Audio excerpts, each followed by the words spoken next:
बाबू सुनो ना। बाबू क्या हुआ? तुम शादी कर रहे हो? बाबू बोलो ना। क्या बताऊं बेबी, मेरे मम्मी पापा माने ही नहीं रहे। बहुत परेशान हूँ बेबी। क्या तुमने पहले क्या नहीं बताया? रहे कौन गलती बाबू करता शादी हो, तू रहबा खुश हमरो होता बराबादी हो। रोवते बितेला हमरो बिहान, रोवते बितेला सोना हमरो बिहान।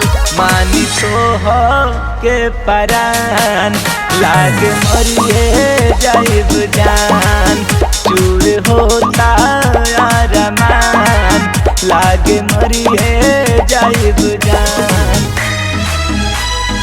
बाबू बाबू सुनो ना।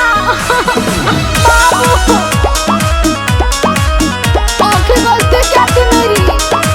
ए बाबू सुनो ना।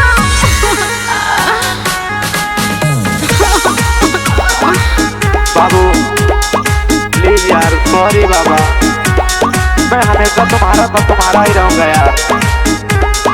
तो शादी तो हो रही है यार। रही के हम दूरे तो हंसे साहब ना जुदाई, दिलवा में बसल बारू याद बड़ी आई।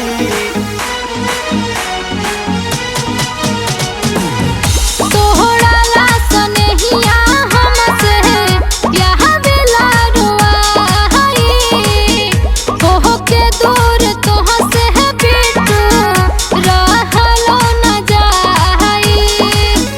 करतार शादी सुन के पानी परेशान, करतार शादी सुन के पानी परेशान।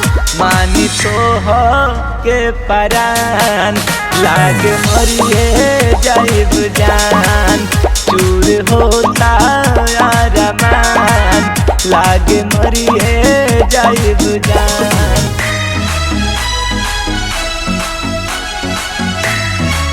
अगर तुम्हें यही करना था तो प्यार क्यों किया?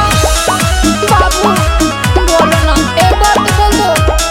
बाबू बाबू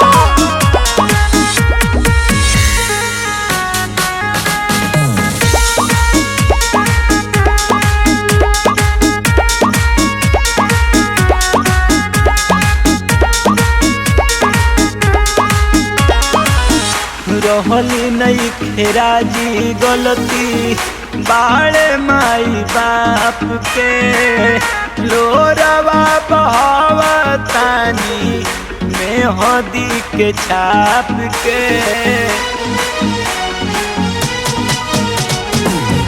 जब बोले जियब ये बाबू वादा हम निभाई, तू भूल जही बाकी हम ना भुलाई।